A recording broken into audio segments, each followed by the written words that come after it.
Hello everyone, just thought I would make a unscripted and rough video regarding an article we read last night on The Lords of the Night, the 6-night-a-week show that I do with Ranting Monkey and Satsu 2 Cents on a rotating schedule between our channels. Check local listings for times, or just follow us on Twitter.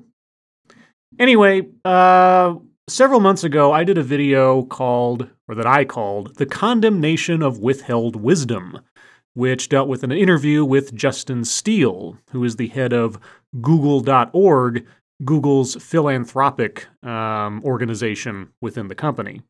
Amongst other things, Google.org concerns itself with diversity and inclusion efforts at Google and elsewhere.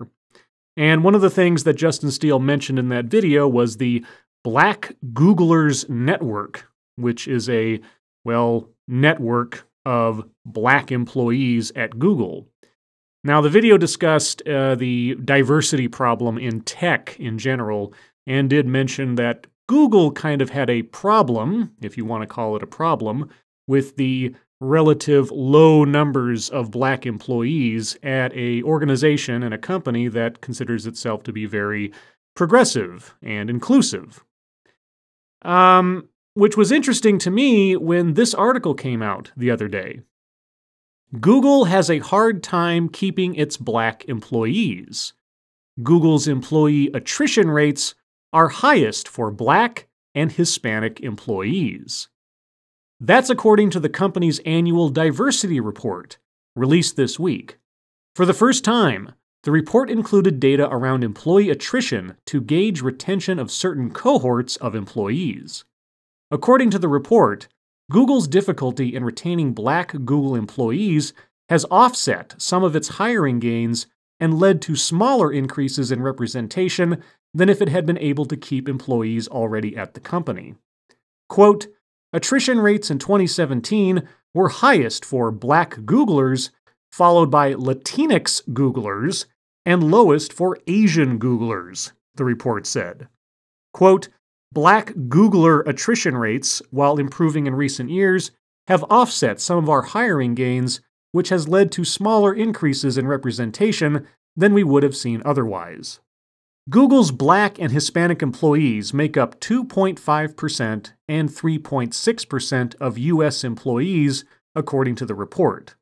Now, I kind of got confused at that verbiage, so when they say U.S. employees, I'm assuming they mean U.S. employees at Google and not U.S. employees writ large, but maybe that was just me. That's minimal improvement compared to last year's report, which found black employees make up 2.4% and Hispanics make up 3.5%.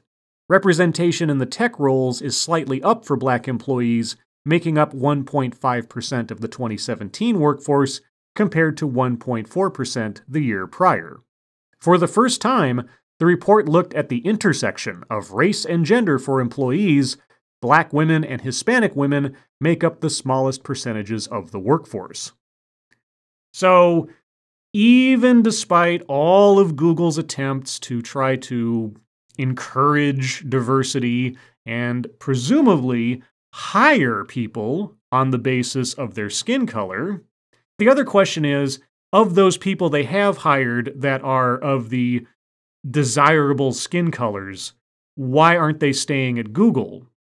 Well, who knows for sure, but I could guess that if, and I do emphasize if for legal reasons, if Google is hiring people on the basis of race and not of merit, it could be the case that people they hire who are not qualified or able to keep up with the workload at Google might be leaving, even though they were hired on the basis of their race.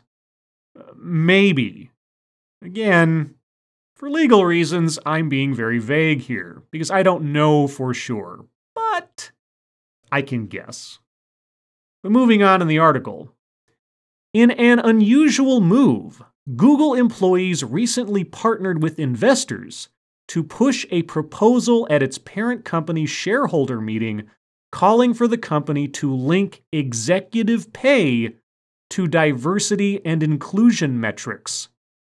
Quote, "It is our belief as investors, as engineers, and as technical professionals that a lack of executive leadership around sustainability, diversity, and inclusion fundamentally hurts the quality of products Alphabet can deliver to users," Irene Knapp, a software engineer at Google, said at the shareholder meeting in Mountain View, California.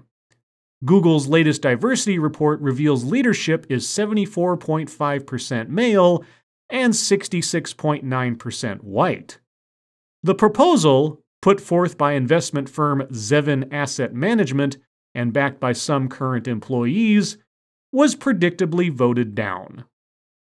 Yes, because if you're going to tie executive pay to the number of people you have employed in your company of specific colors, you're incentivizing executives to hire people solely on the basis of race, which would be insane on a sort of moral level, but also highly risky on a legal level, considering there are federal laws against hiring people on the basis of their race or gender or orientation, etc.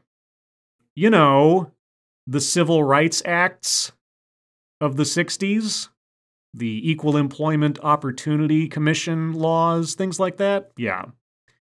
So anyway, that's not really why I wanted to highlight this article, because there's one portion of this story that particularly jumped out at me last night as we were reading the article, and which Satsu pointed out as well. And it's this part.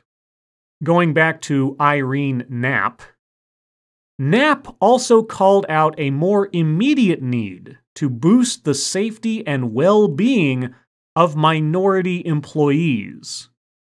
Quote, "The lack of clear, communicated policies and actions to advance diversity and inclusion with concrete accountability and leadership from senior executives has left many of us feeling unsafe and unable to do our work," Knapp said.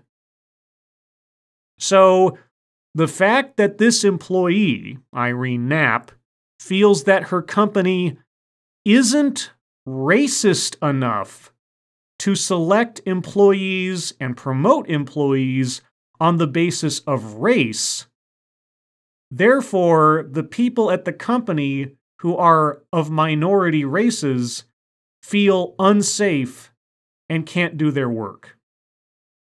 Now, what would you call an initiative to move in one element of people to help drive out another element of people in order to encourage safety and security? Is there a word for that? Gentrification. They're going to drive out the black element to make the galaxy, quote unquote, safe for white folks. Yeah. I mean, swap out black for white or minority for majority, and the definition holds true regardless. Anyway, I just found this a very interesting reversal of fortune for Google, and also a quite insane initiative started by the employees at Google, not all the employees, but some subset, to try to make their company intentionally more discriminatory so that a minority in the company could quote-unquote feel safe and able to do their work. I'm not quite sure what else to say. When the people that work for Google think that Google isn't racist enough, despite the fact that Google has done everything under the sun to try to belie the notion that they are discriminatory. Now, could it be that their policies on hiring are leading to these numbers because they are hiring people that either aren't qualified or aren't actually interested in doing the work that Google does because they're first looking at them on the basis of race or gender or orientation rather than actually hiring people on the basis of merit and of experience?